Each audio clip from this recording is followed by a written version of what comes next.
വാക്യങ്ങളിലേക്ക് വേഗത്തിലൊന്ന് വരികയാണ്. യോഹന്നാൻ്റെ സുവിശേഷം അതിൻ്റെ 10-ാം അധ്യായം അതിൻ്റെ 10-ാമത്തെ വാക്യം. മോഷ്ടിപ്പാനും അറുപ്പാനും മുടിപ്പാനും അല്ലാതെ കള്ളൻ വരുന്നില്ല. മോഷ്ടിപ്പാനും അറുപ്പാനും മുടിപ്പാനും അല്ലാതെ കള്ളൻ വരുന്നില്ല.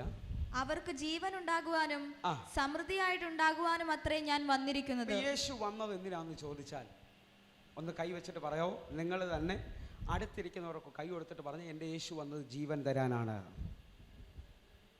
ഇന്ന് തകർച്ച നിൽക്കുന്നവരെ പരസ്പരം നോക്കിയിട്ട് പറയണം, യേശു വന്നത് ജീവൻ തരാനാണ്. കഥാവിന് നന്ദി പറയുന്നു. അല്ലെങ്കിൽ അപ്പോൾ യേശു വന്നത് ജീവൻ തരുവാനും സമൃദ്ധിയായ ജീവൻ തരുവാനുമായിട്ടാണ്. എങ്കിൽ ഇന്ന് എത്ര വിശ്വസിക്കുന്നു? അപ്പോൾ പലരും ഇപ്പോൾ എന്നോട് ചോദിക്കുമായിരിക്കും, പിന്നെന്താ ഞാനിങ്ങനെ കടന്നു പോകുന്നത്? മുഴുവൻ തകർച്ചയാണല്ലോ, മുഴുവൻ വിഷയങ്ങളാണല്ലോ. ഇപ്പം യോഹന്നാനിൽ തന്നെ ഇതിൻ്റെ എല്ലാത്തിൻ്റെ ആൻസറുകൾ ഒത്തിരി സ്ഥലങ്ങളിലുണ്ട്. ഒരു ഭാഗത്ത് യോഹന്നാൻ്റെ സുവിശേഷം 9-ാം അധ്യായം അതിൻ്റെ 1 തുടങ്ങി 3 വരെയുള്ള വാക്യങ്ങൾ നോക്കിയാൽ അറിയാം. ഞാൻ പറഞ്ഞു പോകുക, ചിലത് സമയക്കുറവുള്ളത് കൊണ്ട്. യേശുവും ശിഷ്യന്മാരും വഴിയിൽ മുമ്പോട്ട് പോവുകയാണ്. ഇടത്താണോ വലത്താണോ ഒരു ജന്മന കുരുടനായ വ്യക്തിയെ കൊണ്ടുവന്ന് ഇരുത്തിയിട്ടുണ്ട്. എവിടെയാണെന്ന് എഴുതിയിട്ടില്ല. പക്ഷേ 3-ാമത്തെ വാക്യം നിങ്ങൾ ശ്രദ്ധിച്ചാൽ അറിയാം. 3-ാമത്തെ വാക്യം വായിക്കാൻ പറ്റുന്നവർ. അതിന് യേശു അവനെങ്കിലും. അതിന്റെ 2-ാമത്തെ വാക്യം കൂടെ വായിച്ച ഇവർക്ക് ഒന്നുകൂടെ പിടികിട്ടും.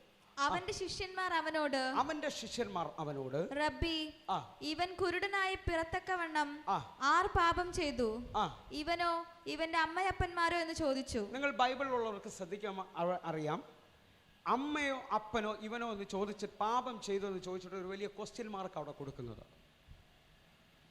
നമ്മൾ പലരും ദൈവത്തോട് ഇങ്ങനെയാണ്, നമ്മൾ ചോദ്യങ്ങളാണ് ചോദിക്കുന്നത്. എന്താ എൻ്റെ വഴി തുറക്കാത്തെ? എൻ്റെ കാര്യം നടക്കാത്തെ? എനിക്ക് മാത്രമൊന്നും നടക്കുന്നില്ലല്ലോ. അല്ലെങ്കിൽ അയലത്തുകാർക്കെല്ലാം സംഭവിക്കുന്നു. അല്ലെങ്കിൽ ഞാൻ 24 മണിക്കൂർ ആരാധിക്കുന്നു. ഇങ്ങനെ ചോദ്യങ്ങൾ മാത്രമാണ് ദൈവത്തോട് ചോദിക്കുന്നത്.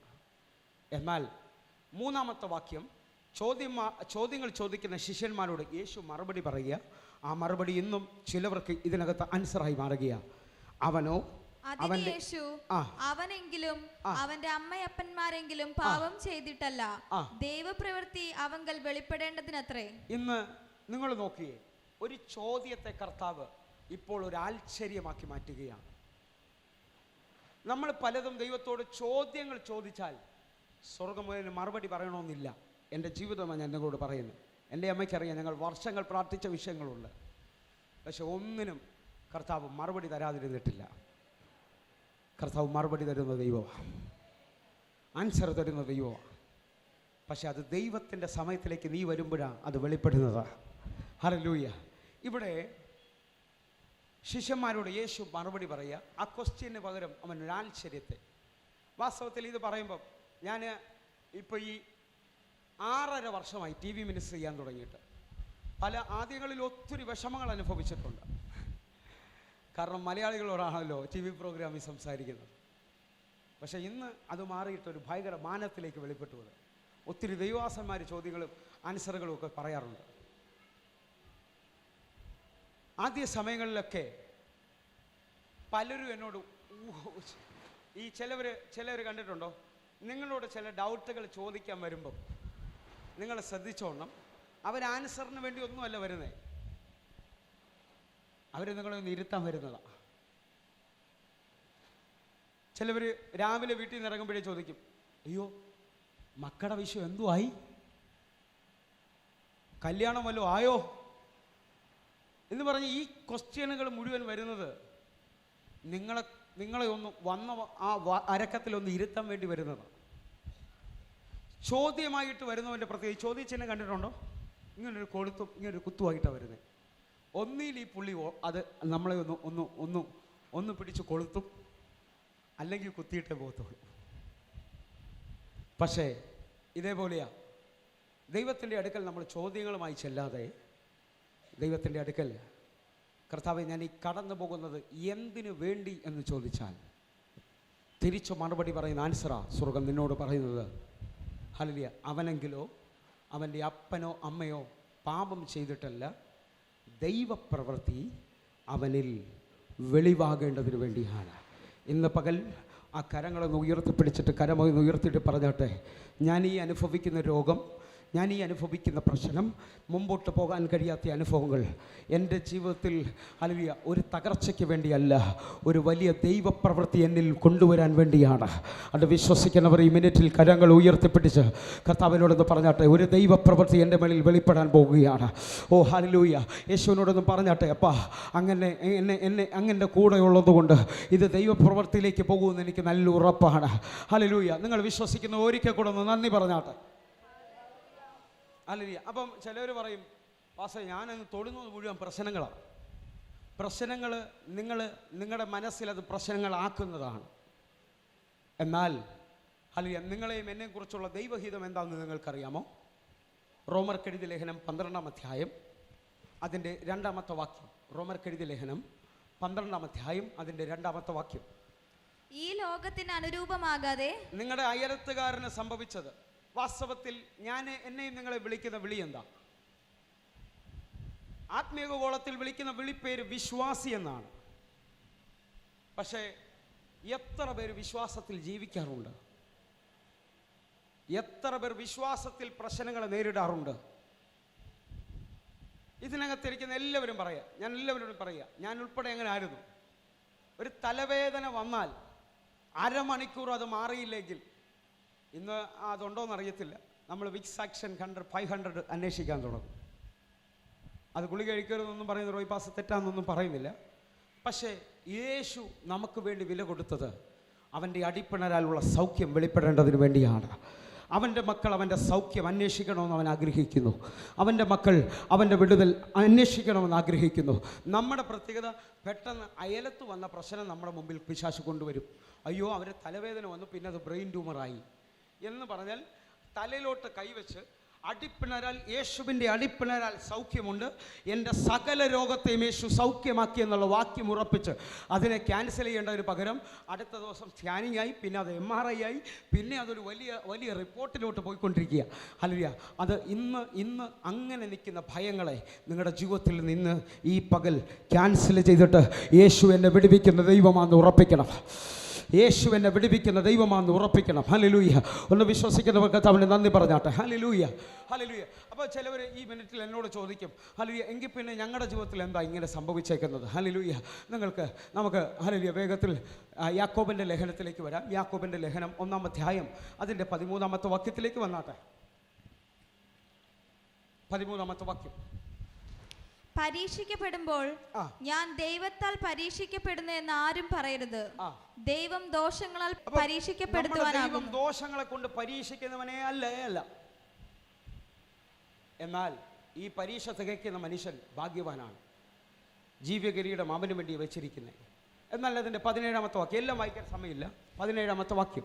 എല്ലാ നല്ല ദാനവും തികഞ്ഞ വരമൊക്കെയും ഉയരത്തിൽ നിന്ന് വെളിച്ചങ്ങളുടെ പിതാവിങ്കൽ നിന്ന് ഇറങ്ങി വരുന്നു. ഒന്ന് കരമൊന്ന് ഉയർത്തിയിട്ട് പറയാവോ? ഇന്നും ചില നല്ല ദാനങ്ങൾ നിങ്ങൾ ഇവിടെ ആരാധിച്ചുകൊണ്ടിരിക്കുമ്പോൾ പിതാവ് ഇതിനകത്ത് നിങ്ങൾക്ക് വേണ്ടി പ്രൊവൈഡ് ചെയ്യുകയാണ്. അതാ ഇത്ര വില കൊടുത്ത് ആരാധിക്കാൻ വന്നവനുള്ള പ്രതിഫലം എന്ന് പറയുന്നത്. ഈ വൈകിട്ട് ഈ ഉച്ച സമയത്ത് ചിലവർക്ക് ഇന്ന് കർത്താവ് വെറും കൈയോടെ മടക്കി അയക്കുകയല്ല, നിന്റെ ആവശ്യങ്ങൾ അറിഞ്ഞ് ചില നല്ല ദാനങ്ങൾ, എൻ്റെ അപ്പൻ്റെ ക്വാളിറ്റിയെ ഞാൻ വിളിച്ചു പറയുന്നത്, ചില നല്ല ദാനങ്ങൾ ഇതിനകത്ത് ചിലവരെ കയ്യിലോട്ട് അവൻ കൈമാറുകയാണ്. കാരണം അവൻ ദോഷം ചെയ്യുന്നവനല്ലേ അല്ല. ഇത് നമ്മുടെ കാഴ്ചപ്പാട് മാറിയാൽ തന്നെ ഇന്ന് ചിലവർക്ക് ഭയങ്കര സൗഖ്യങ്ങൾ നടക്കും. കാരണം ബൈബിൾ പറയുന്നു, എൻ്റെ ജനം പരിജ്ഞാനമില്ലാത്തത് കൊണ്ട് തെറ്റിപ്പോകുന്നെന്നാണ് എഴുതിയേക്കുന്നത്. യോഹന്നാൻ സുവിശേഷത്തിൽ എഴുതുമ്പോൾ പറയുക, തന്നിൽ വിശ്വസിച്ച യഹൂദന്മാരോട് വാസ്തവമായി നിങ്ങൾ എൻ്റെ വചനത്തിൽ നിലനിന്നാൽ സത്യം നിങ്ങൾ അറിയും, സത്യം നിങ്ങളെ സ്വതന്ത്രരാക്കും എന്ന് പറഞ്ഞാൽ ആ വിഷയത്തിനകത്തൊരു മോചനം നിങ്ങൾക്കുണ്ടാകും. ആ കരമൊന്ന് ഉയർത്തിപ്പിടിച്ച് കർത്താവിനെ നന്ദി പറഞ്ഞാട്ടെ. കരങ്ങൾ ഉയർത്തിപ്പിടിച്ച് ഒരിക്കൽ കൂടെ നന്ദി പറഞ്ഞാട്ടെ. ഞാൻ എൻ്റെ വിഷയത്തിലേക്ക് കൂടി വരികയാണ്. ഹല്ലേലൂയ. എങ്കിൽ ഇന്ന് പകൽ ആരെങ്കിലും ഇനി പരീക്ഷിക്കപ്പെടുമ്പോൾ ദൈവത്താലാണ് ഇത് സംഭവിക്കുന്നതെന്ന് പറയരുത്. അറുപ്പാനും മുടിപ്പാനും വരുന്നത് കള്ളനാണ്. എന്നാൽ എൻ്റെ യേശു ഇന്ന് വെളിപ്പെട്ടിരിക്കുന്ന ജീവൻ തരാൻ വേണ്ടിയാണ്. എങ്കിൽ പരീക്ഷിക്കപ്പെടുന്ന ഒരു മനുഷ്യൻ ആ പരീക്ഷയിൽ ദൈവത്തിൽ ആശ്രയിച്ചാൽ അവനുണ്ടാകുന്ന വഴി എന്ന് പറയുന്നത് ഹല്ലേലൂയ. 1 കൊരിന്ത്യർ 10-ാം അധ്യായം അതിൻ്റെ 13-ാമത്തെ വാക്യമാണ്. 10-ന്റെ 13-ാമത്തെ വാക്യം. മനുഷ്യർക്ക് നടപ്പല്ലാത്ത പരീക്ഷ നിങ്ങൾക്ക് നേരിട്ടിട്ടില്ല. ഇന്ന് പകല് ആരെങ്കിലും ഇനി വയ്യ എന്നൊക്കെ പറഞ്ഞാലും സ്വർഗം പറയും, ഇത് ദൈവം നിനക്ക് അനുവദിച്ചിട്ടുണ്ടെങ്കിൽ അതിനകത്ത് നടപ്പില്ലാത്തതല്ല. വായിച്ചോ. ദൈവം വിശ്വസ്തൻ. ദൈവം ആരാ?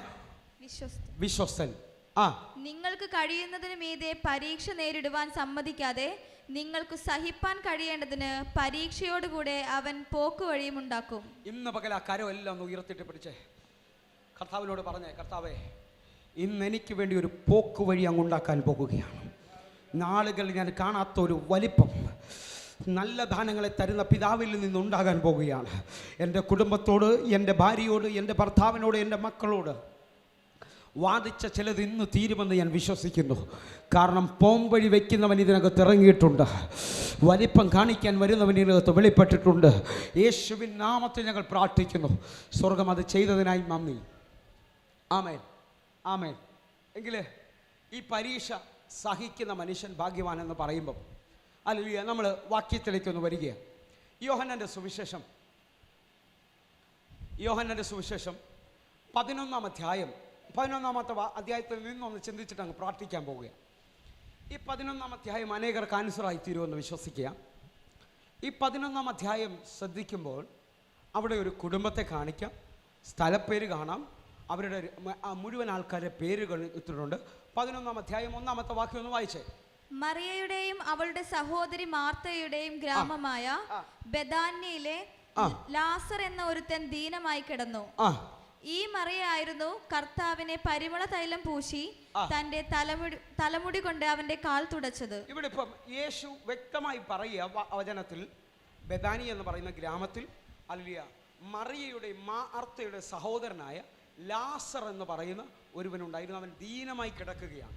എന്നിട്ട് അടുത്ത വാക്യം, ഈ മറിയായിരുന്നു കർത്താവിനെ പരിമള തൈലം പൂശി തന്റെ തലമുടി കൊണ്ട് അവന്റെ കാൽ തുടച്ചത് എന്ന് പറഞ്ഞാൽ നാളുകൾ കർത്താവിനെ ശുശ്രൂഷിച്ച ഒരുവളാണ് മറിയ. താഴോട്ട്. അവളുടെ സഹോദരനായ ലാസർ ആയിരുന്നു ദീനമായി കിടന്നത്. ആ സഹോദരിമാർ അവന്റെ അടുക്കൽ ആളയച്ചു, കർത്താവെ, നിനക്ക് പ്രിയമായവൻ ദീനമായി കിടക്കുന്നു എന്ന് പറയിച്ചു. അപ്പൊ ആരാ ദീനമായി കിടക്കുന്നത്? പ്രിയനായവനാണ്. ആരാ? പ്രിയനായവൻ ദീനമായി കിടക്കുന്നെങ്കിൽ മാനുഷിക ചിന്തയിൽ ഞാൻ പറയുക, എൻ്റെ കുഞ്ഞിന് ഒരു പനി വരുന്നെന്ന് മനസ്സിലായാൽ ഞാൻ എത്തിപ്പറ്റാമെന്ന സ്ഥലത്താണെങ്കിൽ ഓടി ഞാൻ അവിടെ എത്തും. കാരണം എന്താണെന്നറിയാമോ? എൻ്റെ കുഞ്ഞായതുകൊണ്ടാണ്. ഇവിടെ എഴുതിയിരിക്കുക, സുഹൃത്തെന്നല്ല, സ്നേഹിതനെന്നല്ല, പ്രിയനായവൻ. പ്രിയനായെന്ന് പറഞ്ഞാൽ ഏറ്റവും അധികം സ്നേഹിക്കുന്ന, ഇഷ്ടപ്പെടുന്നവരെ വിളിക്കുന്നതാണ് പ്രിയനായവൻ. പ്രിയനായവൻ ദീനമായി കിടക്കുന്നെന്ന് യേശുവിൻ്റെ അടുക്കൽ ആളെ അയച്ച് അറിയിച്ചു. ഉടനെ ദൈവത്തിൽ നിന്ന് വരുന്ന ആൻസറാണ് നിങ്ങൾക്കും എനിക്കുള്ള മറുപടി.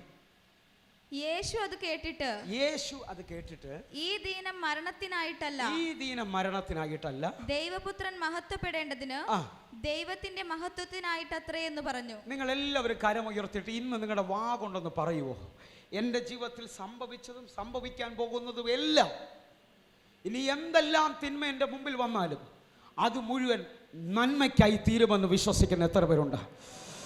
കാരണം ദൈവത്തെ സ്നേഹിക്കുന്നവർക്കും നിർണയപ്രകാരം വിളിക്കപ്പെട്ടവർക്കും സകലതും നന്മയ്ക്കായി കൂടി വ്യാപരിക്കുമെന്ന് വചനം എഴുതുമ്പോൾ, ഇന്നലെ രാത്രി പോലും നിന്റെ ജീവിതത്തിൽ പിശാച് എന്തെങ്കിലും ചെയ്തിട്ടുണ്ടെങ്കിൽ ഇന്ന് പകൽ നീ വാ തുറന്ന് വിളിച്ചു പറയണം, സകലതും നന്മയ്ക്കായി തീരും. കാരണം ഞാൻ വിളിക്കുന്നത് ജീവനുള്ള ദൈവത്തെയാണ്. എൻ്റെ ദൈവം ദോഷങ്ങൾ കൊണ്ട് എന്നെ പരീക്ഷിക്കുന്നവനല്ല, അവൻ എനിക്ക് അതോടുകൂടെ ഒരു വഴി വെച്ചിട്ടുണ്ടെന്ന് ഇന്ന് പകൽ ഞാൻ ആത്മാവിൽ തിരിച്ചറിയുന്നു. എങ്കിൽ അടുത്തിരിക്കുന്നവരെ നോക്കിയിട്ട് പറഞ്ഞിട്ട്, എന്തെങ്കിലും വൈകിയാൽ അത് ശ്രേഷ്ഠമാണ് വെളിപ്പെടാൻ പോകുന്നതെന്ന്, എന്തെങ്കിലും വൈകിയാൽ അത് ഏറ്റവും വലിപ്പമുള്ളതാണ് വെളിപ്പെടാൻ പോകുന്നതെന്ന്. ഇന്ന് ഇതിനകത്ത് ചിലവർ പറയുന്നു, നാളുകൾ പാസ്സായി ആരാധിക്കുന്നുണ്ട്, ഒരു വഴിയില്ല. ഇന്ന് പകൽ ഞാൻ പറയുക, നാളുകൾ കാണാത്ത ആരെങ്കിലും ഉണ്ടോ? അല്ലെങ്കിൽ അതെ, വിഷയങ്ങൾക്ക് മറുപടി ഇല്ലാത്ത ആരെങ്കിലും ഉണ്ടോ? നിന്നോട് ദൈവത്തിന് ഇന്ന് പകൽ ഒരു ആൻസർ പറയാനുണ്ട്. നീ സ്വർഗത്തിന് പ്രിയനായവനാണ്, നീ സ്വർഗത്തിന് വിലയുള്ളവനാണ്. ഓ ഹല്ലേലൂയ! നിനക്ക് വേണ്ടി ഇതുവരെയും കാണാത്തതെന്തോ ഒന്ന് സ്വർഗം പ്രിപ്പയർ ചെയ്തുകൊണ്ടിരിക്കുക. പ്രതികരിച്ചു തുടങ്ങാം. അന്തരീക്ഷം മാറുന്നു. ഹല്ലേലൂയ. നാളുകൾ ചെക്ക് ചെയ്തു, ഒരു മറുപടിയുമില്ല. ഹല്ലേലൂയ. നാളുകൾ ഹല്ലേലൂയ വീട്ടിനകത്തൊരു വഴി കയറുന്നില്ല. ഹല്ലേലൂയ. എന്നാൽ ആരാധിക്കുന്നതിന് കുറവില്ല. ഇന്ന് നിരാശപ്പെടണ്ട. നിനക്ക് വേണ്ടി സ്വർഗം എന്തോ വലിപ്പം, നിനക്ക് വേണ്ടി എന്തോ സ്വർഗം വലിപ്പം ഇതിനകത്ത് ചെയ്തു തുടങ്ങി കഴിഞ്ഞു. ദേശത്തിൽ നിന്റെ പേര് കർത്താവ് വലിപ്പം.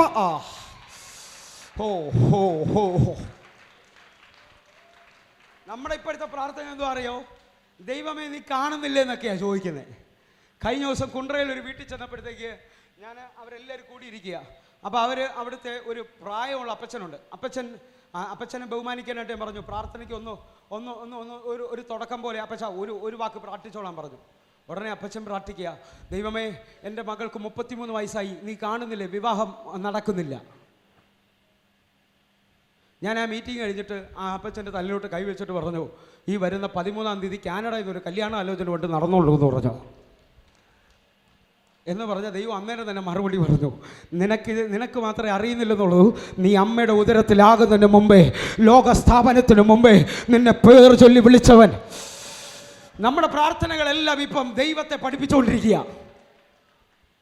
ഒരു പരിധി കഴിഞ്ഞപ്പോൾ ഇപ്പം അങ്ങനെ പോയിക്കൊണ്ടിരിക്കുന്നത്. ഒന്ന് വിശ്വസിക്കുന്നവരെ കരങ്ങളൊന്ന് ഉയർത്തിപ്പിടിച്ച് കർത്താവിന് നന്ദി പറഞ്ഞ്. ദൈവം ഇന്നും ജീവിക്കുന്ന ദൈവമാണ്. ദൈവത്തിൻ്റെ കണ്ണ് കുരുടിയിട്ടില്ല. അത്ഭുതം ചെയ്യാൻ അവൻ്റെ കൈ അത് കുരുടിപ്പോയിട്ടില്ല. അവൻ്റെ ചെവി മന്ദിച്ചിട്ടില്ല. എങ്കിൽ ഇന്ന് പകൽ വിശ്വസിച്ചുകൊണ്ട് ആരാധിക്കുന്ന ആർക്കോ വേണ്ടി കണ്ണ് കാണാത്ത ചിലത് പ്രൊവൈഡറായി ഇറങ്ങി വരികയാ, പ്രൊവിഷനായി വെളിപ്പെടുകയാ. നിന്നോട് സംസാരിക്കാൻ ആ ദൈവം ഈ ആരാധനയെ ഒരുക്കിയിരിക്കുന്നത്.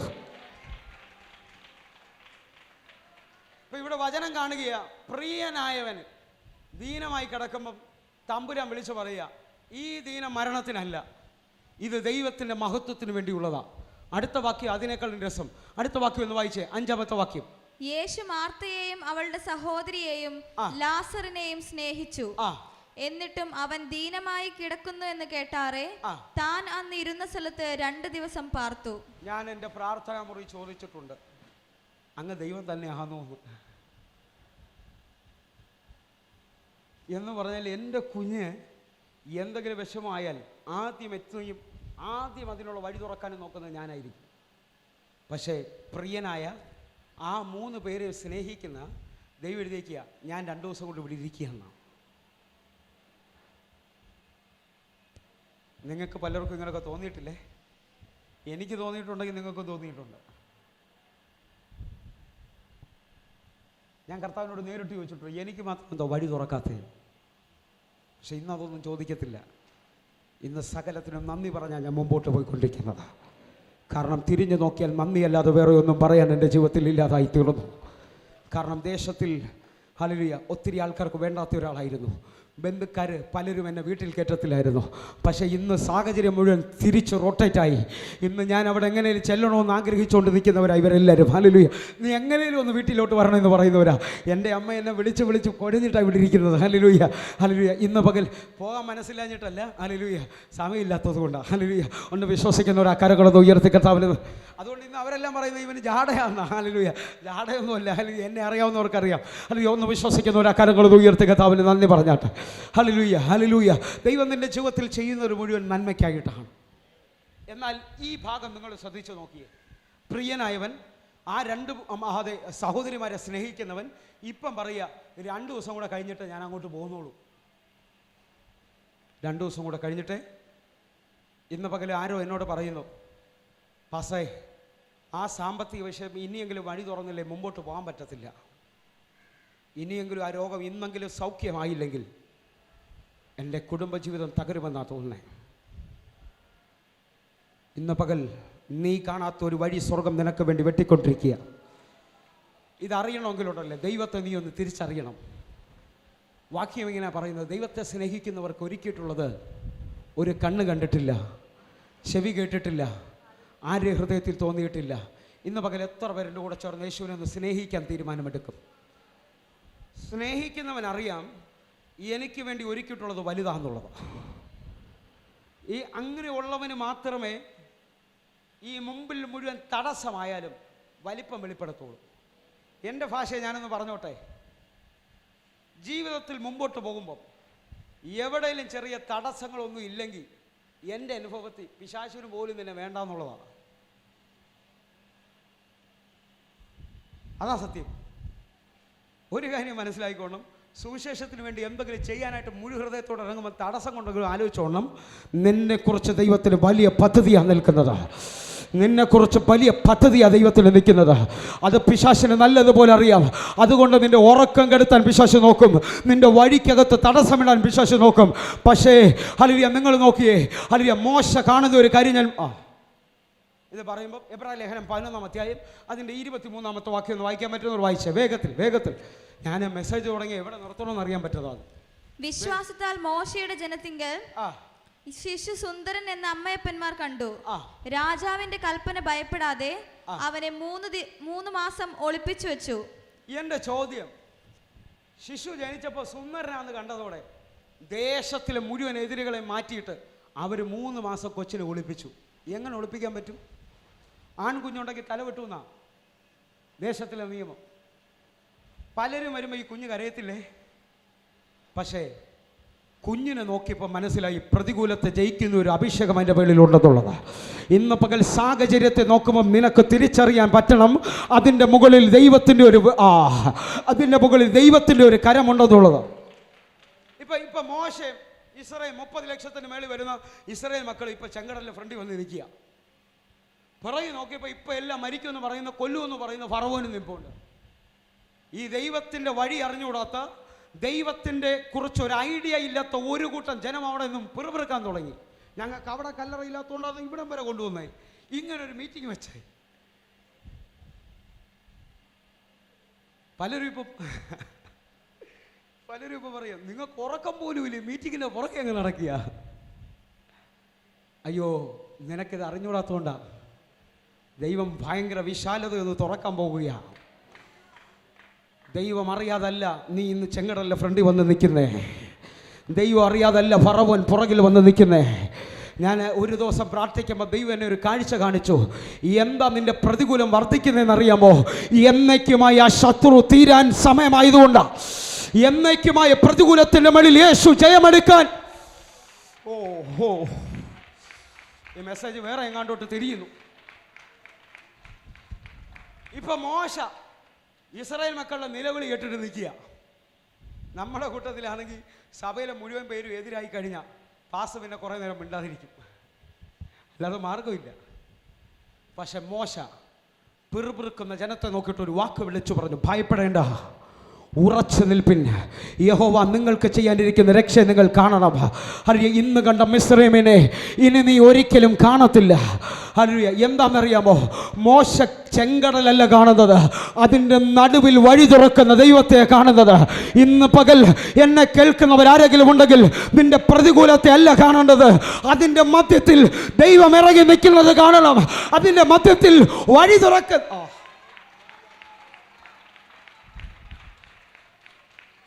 ഞാൻ കഴിഞ്ഞ വർഷം ഏറ്റവും കൂടുതൽ പ്രസംഗിച്ചത്, പോകുന്നിടത്തെല്ലാം പ്രസംഗിച്ചത്, ശത്രു അറിയാത്തൊരു വഴി ദൈവം നിനക്ക് വേണ്ടി വെച്ചിട്ടുണ്ട് എന്നുള്ളതാണ്. ശത്രുവിന് ഫറവോൻ അറിയാമായിരുന്നെങ്കിൽ ഈ ചെങ്കടലിൽ അവൻ തീരുമെന്ന് അറിയാമെങ്കിൽ ഒരിക്കലും വരത്തില്ലായിരുന്നു. ഉറക്കത്തിൽ നിന്ന് എണീറ്റിട്ടാ പറഞ്ഞു അവർ നമ്മളെ പറ്റിച്ചു പോയെന്നും പറഞ്ഞു വരുന്നേ. ഇന്ന് ഇതിനകത്ത് ആരാധിക്കുന്ന, വിശ്വസ്തയോടെ നിൽക്കുന്ന, സഭയോട് ചേർന്ന് നിൽക്കുന്നവരോട് പറയുക, നീ കാണാത്തത് ചിലത് ദൈവം ഈ ദിവസങ്ങളിൽ നിന്റെ മുമ്പിൽ ഓപ്പൺ ആക്കാൻ പോവുകയാണ്. ഈ ഇസ്രായേൽ മക്കളോട് ഈ വഴി വരണമെന്ന് പറഞ്ഞ ദൈവമാണ്. അത് എടുക്കാൻ സമയമില്ല. ഇപ്പം മോശയും ജനവും തിരിച്ചു വന്ന് കടലിൻ്റെ ഫ്രണ്ടിൽ നിൽക്കുക. കടലിൻ്റെ ഫ്രണ്ടിൽ നിൽക്കുമ്പോൾ ഈ രണ്ട് സൈഡിലും വൻ മതിൽ പോലെ നിൽക്കുന്ന മലയാണ് നിൽക്കുന്നത്. അങ്ങോട്ടും ഇങ്ങോട്ടും ഓടിപ്പോകാൻ പറ്റത്തില്ല. ഫ്രണ്ടിൽ ചെങ്കടല. പക്ഷേ ശത്രു ഇപ്പോൾ അടുത്ത് തൊട്ടില്ലെന്ന് നിൽക്കുക. നടുക്കൊരു ദൂതൻ ഇറങ്ങി നിൽക്കുക, സാന്നിധ്യവും പുറകെ വന്ന് നിൽക്കുക. എന്ന് പറഞ്ഞാൽ ഇപ്പോൾ അവൻ ശത്രുവിൻ്റെ കണ്ണ് വ്യക്തതയല്ല, അവർക്ക് ഇരുളും ഇസ്രായേൽ മക്കൾക്ക് വെളിച്ചവുമാണ്. എന്ന് പറഞ്ഞാൽ നീ കടന്നു പോകുന്ന പ്രശ്നം നിന്റെ അയൽക്കാരൻ പോയാൽ എന്നെ സൂയിസൈഡ് ചെയ്തേനെ, എന്നെ മരിച്ചേനെ. പക്ഷെ നീ കടന്നു പോകുന്നിടത്തെല്ലാം നിന്റെ കൂടെ ഒരു കരം വരുന്നുണ്ട്, നിന്നെ താങ്ങുന്ന, ആ രോഗത്തിൽ നിന്നെ താങ്ങിയ, ആ പ്രശ്നത്തിൽ നിന്നെ താങ്ങിയ ഒരു സാന്നിധ്യം. എന്താ ഈ പ്രശ്നം ഇപ്പം അടുത്ത് വന്നിരിക്കുന്നതെന്ന് അറിയോ? വഴി തുറക്കാൻ പോകുക. വഴി തുറന്ന് ഇസ്രായേൽ മക്കൾ അക്കരെ കയറുമ്പം പ്രശ്നം കടലിന് മധ്യത്തിൽ വരും എന്ന് പറഞ്ഞ ശത്രു കടലിന് മധ്യത്തിൽ വരും. ഇതേ സയൻസ് അറിയാവുന്നതിനറിയാം. ഇപ്പം ദൈവം നോക്കുന്ന എവിടെന്നാണെന്നറിയോ? നിങ്ങൾ ഞാൻ ഈ വഴി തുറക്കത്തില്ലെന്ന് പറയുന്നതിൻ്റെ കാരണം അറിയോ? നിങ്ങളും ഞാനും നോക്കുന്നത് മുമ്പോട്ടും പിറകോട്ടും സൈഡിലോട്ടുമാണ് നോക്കുന്നത്. ആ നോട്ടം ഇന്ന് ചിലവർ തിരിഞ്ഞ് മുമ്പോട്ട് നോക്കും. മുകളിലോട്ട് നോക്കുമ്പോൾ സർവ്വദാനങ്ങൾ സർവ്വ നന്മകൾ നിങ്ങളുടെ മേളിലേക്ക് ഇപ്പോൾ ഇറങ്ങി വരും. അപ്പൊ എൻ്റെ ദൈവം എവിടെന്നാ നോക്കുന്നതെന്നറിയോ? ഞാൻ നിങ്ങൾ നോക്കുന്ന പോലെ സൈഡിൽ നിന്നല്ല നോക്കുന്നത്. എടുത്ത് വായിക്കാൻ സമയമില്ല, അതുകൊണ്ടാണ്. അവൻ ടോപ്പ് വ്യൂവിൽ നിന്നാണ് നോക്കുന്നത്.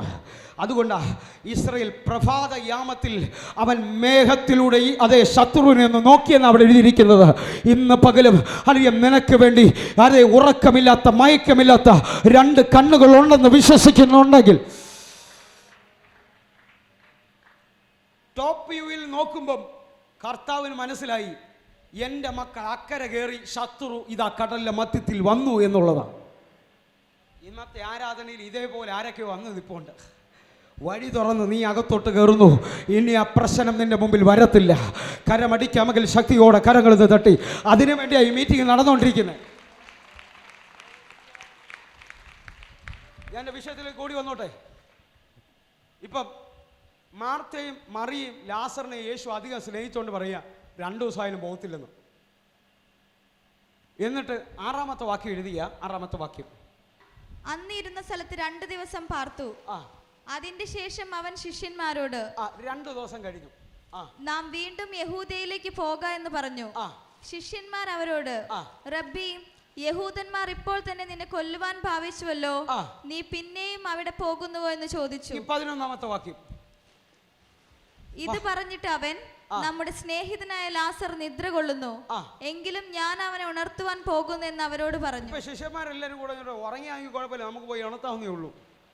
14-ാമത്തെ വാക്യം, അപ്പോൾ യേശു സ്പഷ്ടമായി അവരോട് അത് വ്യക്തമായിട്ട് അങ്ങ് പറഞ്ഞു, ലാസർ മരിച്ചുപോയി, ഞാൻ അവിടെ ഇല്ലാത്തത് കൊണ്ട് നിങ്ങളെ വിചാരിച്ച് സന്തോഷിക്കുന്നു. ഇപ്പം ഇതിനകത്ത് വന്ന് ആരാധിക്കുന്ന ചിലവരോട് കൂടെ കർത്താവ് പറയുക, നിങ്ങളെ വിചാരിച്ച് ഞാൻ കർത്താവിന് നന്ദി പറയുക. കാരണം ഇന്ന് ചിലത് തുറക്കുമ്പം നിനക്ക് മനസ്സിലാകും നീ ആരാധിക്കുന്ന ദൈവം ആരാധന.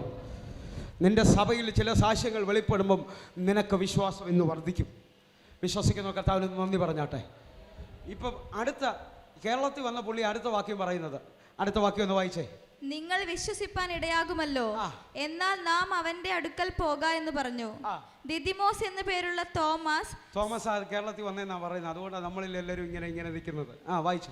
സഹശിഷ്യന്മാരോട് അവനോട് കൂടെ മരിക്കേണ്ടതിന് നാമും പോക എന്ന് പറഞ്ഞു. പേടി കൊണ്ടായി വാക്ക് പറയുന്നത്. വായിച്ചോ. യേശു അവിടെ എത്തിയപ്പോൾ അവനെ കല്ലറയിൽ വെച്ചിട്ട് 4 ദിവസമായി എന്നറിഞ്ഞു. ഇപ്പം 4 ദിവസമായി. 4 ദിവസമായി എന്ന് പറഞ്ഞാൽ പ്രിയനായവൻ മരിച്ച് കല്ലറയിലായി. എൻ്റെ അഭിപ്രായത്തിൽ നാറ്റമായി. എൻ്റെ ദൈവത്തിന് നിന്റെ വിഷയം എത്ര നാറ്റം വെച്ചാലും അത് തിരിച്ചു കൊണ്ടുവരാൻ കഴിയുമെന്നുള്ളതാണ് ഈ വാക്യങ്ങൾ വിളിച്ചു കാണിക്കുന്നത്. ഇനി അവസാനിച്ചെന്ന് പറയുന്ന ചിലതിനെ തിരിച്ചു കൊണ്ടുവരാൻ കഴിയുമെന്നാണ് എൻ്റെ ദൈവം കാണിക്കുന്നത്. വിശ്വസിക്കുന്നുണ്ടെങ്കിൽ ഈ സഭയോട് ഞാൻ ദൂത് പറയുക, അവസാനിച്ചെന്ന് ദേശവും ഹല്ലേലൂയ കൂടെ നിന്നവരും നേരത്തെ ആരാധിച്ചവരും പറഞ്ഞെങ്കിൽ ഇന്ന് ചിലതിനെ കർത്താവ് എഴുന്നേൽപ്പിക്കാൻ പോകുകയാണ്. എൻ്റെ ദൈവത്തിൻ്റെ സീസണിലേക്ക് സഭ കയറുകയാണ്. അടുത്ത വാക്യം വായിച്ചേ. ബെഥാന്യ യെരുശലേമിനരികെ ഏകദേശം 2 നാഴിക ദൂരത്തായിരുന്നു. മാർത്തയെയും മറിയയെയും സഹോദരനെ കുറിച്ചും ആശ്വസിപ്പിക്കേണ്ടതിന് പല യഹൂദന്മാരും അവരുടെ അടുക്കൽ വന്നിരുന്നു. യേശു വരുന്നു എന്ന് കേട്ടിട്ട് മാർത്ത അവനെ എതിരേൽപ്പാൻ ചെന്നു. 21-ാമത്തെ വാക്യം. മാർത്ത യേശുവിനോട്, കർത്താവേ, നീ ഇവിടെ ഉണ്ടായിരുന്നുവെങ്കിൽ എന്റെ സഹോദരൻ മരിക്കയില്ലായിരുന്നു. നമ്മളുടെ പല പ്രാർത്ഥനയും ഇങ്ങനെയാ, ദൈവമേ നീ ഒന്ന് വെളിപ്പെട്ടായിരുന്നു എനിക്കിതൊന്നും വരത്തില്ലായിരുന്നു. പക്ഷെ ഇന്ന് പകൽ എത്ര പേർ എൻ്റെ കൂടെ ചേർന്ന് കർത്താവിനോട് പറയും, നമ്മുടെ കർത്താവ് സകലതും അറിയുന്നവനാണ്, സകല വിഷയങ്ങളും അറിയുന്ന ദൈവമാണ്. അവൻ എനിക്ക് വേണ്ടി സകലതും ഒരുക്കിയിട്ടുണ്ട്. ഒരുക്കിയിട്ടുള്ളവർക്ക് അറിയാവുന്നവർക്ക് സ്തുതിക്കാൻ പറ്റത്തുള്ളൂ. അറിയാവുന്നവർക്ക് മാത്രമേ കർത്താവിന് നന്ദി പറയാൻ പറ്റത്തുള്ളൂ. ഒരുക്കിയിട്ടുണ്ടെന്ന് നിനക്ക് തിരിച്ചറിഞ്ഞാൽ ഇന്ന് വഴിയടഞ്ഞ പിശാച് നിന്നെ വിട്ട് ഓടിപ്പോകും. കാരണം നീ സത്യം അറിഞ്ഞെന്നുള്ളത് ശത്രുവിന് പിടികിട്ടും. ഇന്ന് പകൽ എത്ര പേരൊന്ന് പറിച്ചു പറയും, എൻ്റെ ദൈവം കരുതുന്ന ദൈവമാണ്. പത്രോസ് വിളിച്ചു പറഞ്ഞു, അവൻ നിങ്ങൾക്ക് വേണ്ടി കരുതുന്നവനാണ്. ഹല്ലേലൂയ. ഇപ്പൊ മാർത്ത പറയുന്നത് നമ്മൾ പറയുന്ന പോലെ സ്ഥിരം വേടാ, നീ ഇവിടെ ഉണ്ടായിരുന്ന എൻ്റെ സഹോദരൻ മരിക്കത്തില്ലായിരുന്നു. ഉടനെ യേശു പറയുക, ഞാൻ തന്നെയാ പുനരുത്ഥാനവും ജീവനും. അതിൻ്റെ അടുത്ത 25-ാമത്തെ വാക്യത്തിലേക്ക് വരാം. യേശു അവളോട്, ഞാൻ തന്നെ പുനരുത്ഥാനവും ജീവനുമാകുന്നു. എന്നിൽ വിശ്വസിക്കുന്നവൻ മരിച്ചാലും ജീവിക്കും. ഇന്ന് പകൽ മരണം എന്ന് പറയുന്ന ഭയം ഇതിനകത്തുനിന്ന് പൊട്ടിമാറും. വിശ്വസിക്കുന്നവൻ മരിക്കത്തില്ല, അവൻ നിത്യജീവന്റെ അവകാശത്തിലേക്ക് വരും. ഇതാ സഭയുടെ ഏറ്റവും വലിയ പ്രാധാന്യം എന്ന് പറയുന്നത്. താഴോട്ട് വേഗത്തിൽ വായിച്ചോ സിസ്റ്റർ. ജീവിച്ചിരുന്ന് എന്നിൽ വിശ്വസിക്കുന്നവൻ ആരും ഒരു നാളും മരിക്കയില്ല. ഇത് നീ വിശ്വസിക്കുന്നുവോ എന്ന് പറഞ്ഞു. അവൾ അവനോട്, ഉവ്വ് കർത്താവേ, ലോകത്തിൽ വരുവാനുള്ള ദൈവപുത്രനായ ക്രിസ്തു നീ തന്നെ എന്ന് ഞാൻ വിശ്വസിച്ചിരിക്കുന്നു എന്ന് പറഞ്ഞിട്ട് പോയി. ഇനി 38-ാമത്തെ വാക്യം. യേശു പിന്നെയും ഉള്ളം നൊന്ത് കല്ലറയ്ക്കലെത്തി. ഇതിനകത്ത് ഏറ്റവും ചെറിയ വേടുണ്ട്. 34, 35 ഒന്ന് വായിച്ചാൽ നല്ലതായിരിക്കും. ഉള്ളം നൊന്ത് കലങ്ങി. അവനെ വെച്ചത് എവിടെയെന്ന് ചോദിച്ചു. മറിയ വന്ന് അവന്റെ കാൽക്കൽ വീണ് കഴിഞ്ഞതോടാണ് ഈ ഭാഗം കാണുന്നത്. യേശു ഉള്ളം നൊന്ത് കലങ്ങി. ഇപ്പം നിങ്ങളും ഞാനും ചിന്തിക്കുന്നത് എന്താണെന്നറിയോ? നമ്മുടെ കുഴപ്പങ്ങളാണ്. നമ്മുടെ ദൈവം നമ്മുടെ വിഷയങ്ങളൊന്നും കാണുന്നില്ല, കരയുന്നു, നിലവിളിക്കുന്നത്. നീ ഒന്ന് കരയുമ്പം നിന്റെ കൂടെ കരയുന്ന ഒരു ദൈവമാണ്. യേശാവ് ഇങ്ങനെ വിളിച്ചു പറഞ്ഞത്, നീ തീയിലൂടെ കടന്നാൽ അഗ്നി നിന്നെ ദഹിപ്പിക്കത്തില്ല. നീ വെള്ളത്തിലൂടെ കടന്നാൽ നദി നിന്നെ മുക്കത്തില്ല. കാരണം മനുഷ്യന് ഇവിടെ എല്ലാം പുറമേ വരാൻ പറ്റത്തുള്ളൂ. നീ തീയിലൂടെ ആണെങ്കിൽ ഞാൻ അതിനകത്ത് കൂടെ വരും, നീ നദിയിലൂടെ ആണെങ്കിൽ ഞാൻ അതിന് കൂടെ വരും. കാരണം പിരിയ ബന്ധമായത്. നീ കരയുന്ന സമയത്ത് നിന്റെ കൂടെ കരയുന്ന കർത്താവാ. ഒന്ന് കണ്ണുകളൊന്ന് അടച്ച് കർത്താവിന് നന്ദി പറയാമോ? നന്ദി പറയാമോ? ഒന്ന് നന്ദി പറയാമോ? മനുഷ്യനെ സഹായിക്കാൻ പറ്റാത്ത മേഖല എവിടാണെന്നറിയോ? അഗ്നിയാണെങ്കിൽ മനുഷ്യന് അതിനകത്ത് വരാൻ പറ്റത്തില്ല. തീയൊക്കെ ആണെങ്കിൽ എങ്ങനെയും തീക്കനലിലൂടെ കോടിപ്പോകുന്ന അനുഭവങ്ങളിൽ സഹായിക്കാൻ പറ്റും. ഈ വെള്ളമാണെങ്കിൽ പിന്നെ ചവിട്ടി നിൽക്കാവുന്ന സ്ഥലമാണെങ്കിൽ നമ്മളെ സഹായിക്കാൻ വരും. ഒഴുകുന്ന നദിയിലാണെങ്കിൽ മനുഷ്യരാരും വരത്തില്ല. ഇന്ന് പകൽ ഞാൻ പറയുക, നീ ഏത് സാഹചര്യത്തിലും നിന്നെ സഹായിക്കാൻ കഴിയുന്ന, ഏത് സമയത്ത് നിന്റെ കണ്ണുനീർ തുടയ്ക്കുന്ന ഒരു വലിയ ദൈവം ഇതിനകത്ത് ഇറങ്ങി നിൽപ്പുണ്ട്. അവൻ്റെ സാന്നിധ്യമാണ് നീ അനുഭവിക്കുന്നത്. എങ്കിൽ എൻ്റെ കൂടെ ചേർന്ന് അടുത്ത വാക്യത്തിലേക്ക് വന്നേ. അവനെ വെച്ചത് എവിടെയെന്ന് ചോദിച്ചു. കർത്താവെ വന്ന് കാണുക എന്ന് അവർ അവനോട് പറഞ്ഞു. 38-ാമത്തെ വാക്യം. യേശു പിന്നെയും ഉള്ളം നൊന്ത് കല്ലറയ്ക്കലെത്തി. അതൊരു ഗുഹ ആയിരുന്നു. ഒരു കല്ലും അതിന്മേൽ വെച്ചിരുന്നു. കല്ല് നീക്കുവിനെന്ന് യേശു പറഞ്ഞു. മരിച്ചവരുടെ സഹോദരിയായ മാർത്ത, കർത്താവെ നാറ്റം വെച്ചു തുടങ്ങി, 4 ദിവസമായല്ലോ എന്ന് പറഞ്ഞു. ഇന്ന് നിങ്ങൾക്ക് വിശ്വസിക്കാൻ പറ്റിയാലും പറ്റിയില്ലെങ്കിലും എൻ്റെ ദൈവം എന്തെങ്കിലും ചെയ്യുമെന്ന് പറഞ്ഞാൽ ഇന്നത് ചെയ്തിരിക്കും. ഇന്നത് ചെയ്തിരിക്കും. ദൈവത്തിന് ആരുടെയും സഹായം വേണ്ട ആവശ്യമില്ല. നിന്നോട് ദൈവം എന്തെങ്കിലും പറഞ്ഞിട്ടുണ്ടെങ്കിൽ ഇന്നത് ദൈവം ചെയ്തിരിക്കും. അല്ല, ഇവിടെ മാർത്ത അവിശ്വാസം പറയുക, 4 ദിവസമായി മാറ്റം വെച്ചു, ഇനി അങ്ങോട്ട് പോണ്ട. പക്ഷേ 40-ാമത്തെ വാക്യം. യേശു അവളോട് വിശ്വസിച്ചാൽ നീ ദൈവത്തിന്റെ മഹത്വം കാണുമെന്ന്. ഇന്ന് പകൽ എത്ര പേർ കരമൊന്ന് ഉയർത്തിയിട്ട് പറയും, എൻ്റെ ജീവിതം ദൈവത്തിന്റെ മഹത്വത്തിലുള്ളതാണ്, എൻ്റെ ജീവിതം ദൈവത്തിന്റെ മഹത്വത്തിലുള്ളതാണ്. അറിയാം. 41-ാമത്തെ വാക്യം. പിതാവേ, നീ എൻ്റെ അപേക്ഷ കേട്ടതിനാൽ ഞാൻ നിന്നെ വാഴ്ത്തുന്നു. നീ എപ്പോഴും എൻ്റെ അപേക്ഷ കേൾക്കുന്നു എന്ന് ഞാൻ അറിഞ്ഞിരിക്കുന്നു. എങ്കിലും നീ എന്നെ അയച്ചു എന്ന് ചുറ്റും നിൽക്കുന്ന പുരുഷാരം വിശ്വസിക്കേണ്ടതിന് അവരുടെ നിമിത്തം ഞാൻ പറയുന്നു എന്ന് പറഞ്ഞു. അടുത്ത വാക്യം വേഗത്തിൽ വായിച്ചോ. ഇങ്ങനെ പറഞ്ഞിട്ട് അവൻ ലാസറെ പുറത്തു വരിക എന്ന് ഉറക്കെ വിളിച്ചു. മരിച്ചവൻ പുറത്തു വന്നു. അവന്റെ കാലും കൈയും ശീല കൊണ്ട് കെട്ടിയും മുഖം റൂമാൽ കൊണ്ട് മൂടിയും ഇരുന്നു. അവന്റെ കെട്ടഴിപ്പിൻ അവൻ പോകട്ടെ എന്ന് യേശു അവരോട് പറഞ്ഞു. ഞാൻ ദൂത് പറയാ, ഇതിനകത്ത് ഇതുവരെ സംഭവിച്ചുകൊണ്ടിരിക്കുന്നത്, കൈയും കാലും കൂട്ടിക്കെട്ടി മരിച്ചതുപോലെ നിന്ന ചിലതിനെ യേശു ഇതിനകത്ത് വിളിച്ചു പുറത്തു കൊണ്ടുവരികയാ. യേശു വിളിച്ചു പുറത്തു കൊണ്ടുവരികയാ. അവൻ്റെ ശുശ്രൂഷയാത. ഹല്ലേലൂയ. ഇന്ന് പകൽ നിങ്ങൾ ജീവിക്കാൻ പോവുകയാ. കർത്താവിന് ഒന്ന് വിശ്വസിക്കുന്നവർ കർത്താവിന് നന്ദി പറയണം. എങ്കിൽ എൻ്റെ ചിന്ത ഞാൻ പറയാൻ പോവുകയാണ്. എൻ്റെ ചിന്ത ഇനി ബൈബിളുകളൊക്കെ അടച്ചോ. ഹല്ലേലൂയ. ഒരു വാക്യം കൂടെ ഒന്ന് വായിച്ചോ. അടുത്ത അധ്യായം 12-ാം അധ്യായം 1, 2 വാക്യങ്ങൾ ഒന്ന് വായിച്ചിട്ട് ബൈബിൾ അടച്ചു. യേശു മരിച്ചവരിൽ നിന്ന് ഉയർപ്പിച്ച ലാസർ പാർത്ത ബെഥാനിയിലേക്ക് യേശു പെസഹയ്ക്ക് 6 ദിവസം മുൻപേ വന്നു. അവിടെ അവർ അവന് ഒരു അത്താഴം ഒരുക്കി. മാർത്ത ശുശ്രൂഷ ചെയ്തു. ലാസറോ അവനോടുകൂടെ പന്തിയിൽ ഇരുന്നവരിൽ ഒരുവനായിരുന്നു. ലാസറോ അവനോടുകൂടെ പന്തിയിലിരുന്ന ഒരുവനായിരുന്നു. ഇനി ബൈബിൾ അടച്ചു. ഇന്ന് പകല് എത്ര പേർ പറയും എനിക്ക് അവൻ്റെ പ്രിയനാകണമെന്ന്? അയ്യോ, ചിലവർ പറയും ബാസേ, അയ്യോ മരിച്ചാലും ആൻസർ വരാത്ത വിഷയത്തിനകത്ത് എനിക്ക് വേണ്ട. അല്ല, പ്രിയനാകുക എന്ന് പറഞ്ഞാൽ നീ കാണാത്ത വലിപ്പമാ സ്വർഗം കാണുന്നത്. ഹല്ലേലൂയ. നിങ്ങൾ നോക്കി, യേശു സ്നാനപ്പെട്ട് കയറുമ്പോൾ ഇവൻ എൻ്റെ പ്രിയപുത്രൻ, ഇവനിൽ ഞാൻ പ്രസാദിച്ചിരിക്കുന്നു എന്ന് പറഞ്ഞവനാണ്. പ്രിയ മക്കൾക്കെന്നും സ്വർഗം വലിയ പദവിയാണ് ഇടുന്നത്.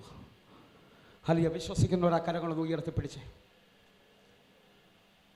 ഇനി ഞാൻ എൻ്റെ ചിന്ത പറയാൻ പോവുകയാണ്. ബൈബിളിൽ ഏകദേശം 36 അത്ഭുതങ്ങൾ യേശു കൈകൾ കൊണ്ട് ചെയ്തതും അതിൻ്റെ ആദരകൾ കൊണ്ട് ചെയ്തത് കാണാൻ പറ്റും. ഈ 36 ഏറ്റവും നീണ്ടുനിന്ന സൗഖ്യത്തിൻ്റെ ഒരു കഥ പറച്ചിലാണ് യോഹന്നാൻ്റെ സുവിശേഷം 11-ാം അധ്യായം എന്ന് പറഞ്ഞാൽ ഒരു അധ്യായം മുഴുവൻ ഹല്ലേലൂയ ലാസറിനെയും കുടുംബത്തെയും കുറിച്ച് പറയുന്ന അതേ കഥ പറച്ചിലാണ് നിൽക്കുന്നത്. ഞാൻ കർത്താവിൽ ബൈബിൾ ഒന്ന് ശ്രദ്ധിച്ചു നോക്കി. ഹല്ലേലൂയ. യേശുവിനെ തൊട്ടവരും യേശു തൊട്ടവരും സൗഖ്യമായിട്ടുണ്ട്. ഹല്ലേലൂയ. 12 വർഷമായി രക്തസ്രാവസ്ത്രീ ഒത്തിരി പേര് പ്രസംഗിക്കുന്നതും അറിയാവുന്നതുമാണ്. പക്ഷേ അത് 4 വാക്യങ്ങൾ കൊണ്ട് അവസാനിച്ചു. ഹല്ലേലൂയ. യായിറോസ് തൻ്റെ മകളുടെ പേര് വെളിപ്പെടുത്തിയിട്ടില്ല. 12 വർഷക്കാരിയെ പേര് വെളിപ്പെടുത്തിയിട്ടില്ല. യായിറോസിന്റെ മകളെന്നേ അവിടെ എഴുതിയിട്ടുള്ളൂ, പേര് കാണുന്നില്ല.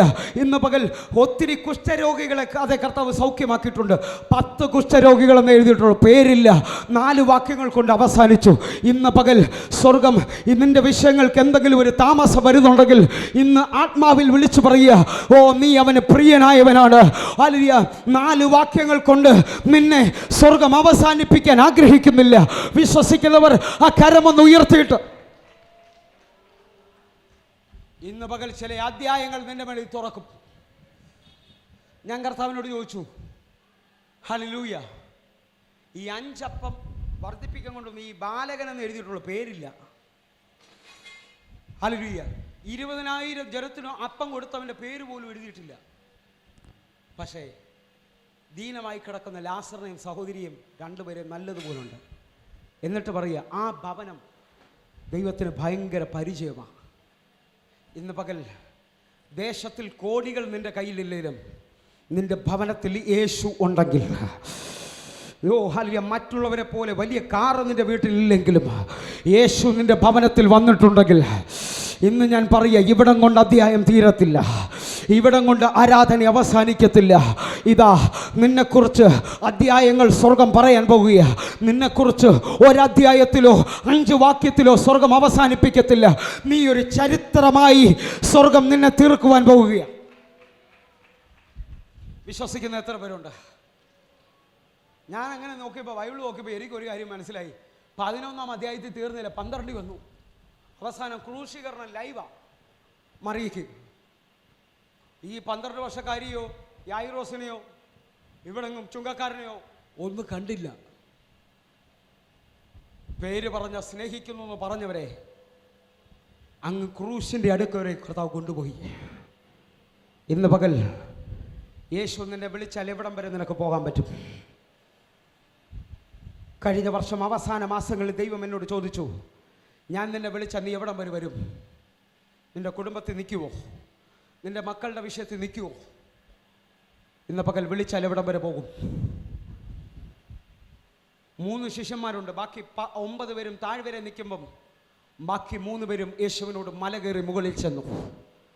ഇന്ന് പകൽ അവൻ്റെ കൈ പിടിച്ച് മലകളിൽ കയറാൻ തയ്യാറാകുമെങ്കിൽ, വില കൊടുക്കാൻ തയ്യാറാകുമെങ്കിൽ, പ്രാർത്ഥിക്കാൻ തയ്യാറാകുമെങ്കിൽ, താഴ്വരെ നിൽക്കുന്ന മത്തായിച്ചൻ കാണാത്ത വെളിപ്പാട് നീ കാണാൻ തുടങ്ങും. ഓ, നിന്നോട് ദൈവം ഇറങ്ങി വന്ന് ചിലത് സംസാരിക്കും. വിശ്വസിക്കുന്നുണ്ടെങ്കിൽ ഇന്ന് പകൽ അങ്ങനൊരു കൈമാറ്റം ഇതിനകത്ത് കർത്താവ് പകരും. ക്രൂശീകരണം മാത്രമല്ല മാർത്തയും മറിയൊന്നും കണ്ടത്. അപ്പോസ്തല പ്രവൃത്തിയിൽ വാഗ്ദത്തമായി ഇറങ്ങി വരുന്ന പരിശുദ്ധാത്മാവിനെ കാണാൻ ഇതാ മാളിക റൂമിൽ അവരും പന്ത് പിടിച്ചിട്ടുണ്ട്. എടാ, നിന്റെ ജീവിതം ഒരു ദിവസമോ ഒരു ആശുപത്രിയോ കൊണ്ടോ സ്വർഗം തീർക്കത്തില്ല. വിശ്വസിക്കുന്നുണ്ടെങ്കിൽ ഇതാ അധ്യായം തുടങ്ങുകയാ. വിശ്വസിക്കുന്നവർ കരങ്ങൾ ശക്തിയോടെ ചലിപ്പിച്ച് ഇന്ന് ആരൊക്കെയോ പറയുക, ആ പ്രശ്നം വന്നത് നന്നായി, എൻ്റെ ദൈവത്തെ ഒന്നുകൂടെ ഞാൻ അറിഞ്ഞുകൊണ്ടിരിക്കുക, എൻ്റെ ദൈവം എനിക്ക് അതേ അത്ഭുതങ്ങൾ ചെയ്തുകൊണ്ടിരിക്കും. എൻ്റെ പ്രത്യേകം എന്തോ അറിയപ്പം ഇപ്പം സാക്ഷ്യങ്ങൾ പറയുന്നത് മാത്രമേ സമയമുള്ളൂ. കാരണം കൂടെ നടക്കിയ കർത്താവ്. വിശ്വസിക്കുന്നുണ്ടെങ്കിൽ ഇന്ന് നിനക്കൊരു സീസൺ കർത്താവ് തുറക്കാൻ പോവുകയാണ്. അടുത്തൊരു സീസൺ നന്മകളുടെ സീസണാണ്. അടുത്തൊരു സീസൺ പേര് വലുതാകുന്ന സീസണാണ്. അടുത്തൊരു സീസൺ കണ്ണുനീര് തുടയ്ക്കുന്നതാ. അടുത്തൊരു സീസൺ പന്തിക്കിരുത്തി നിന്റെ പേര് വലുതാക്കുന്ന സീസണാണ്. അടുത്തൊരു സീസൺ, ഇത് പറയാൻ പറ്റുമെങ്കിൽ പിടിക്കാമെങ്കിൽ പിടിച്ചോണം. അടുത്തൊരു സീസൺ ആ പട്ടണത്തിൽ നിന്റെ ഭവനത്തിൽ യേശു ഉണ്ടെന്ന് കാണിക്കുന്ന സീസണാ.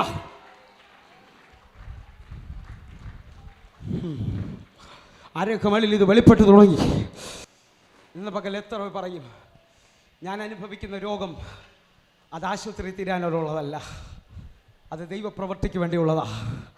ഈ ഒരു അറിവ് നിൻ്റെ മേളിൽ വന്നാൽ, എൻ്റെ കുടുംബം കഴിഞ്ഞ നാളുകൾ കടന്നുപോയ പ്രശ്നങ്ങൾ അത് പ്രശ്നത്തിലല്ല, എന്നേക്കുമായി ശത്രു ചിലത് തീരാൻ വേണ്ടിയാ.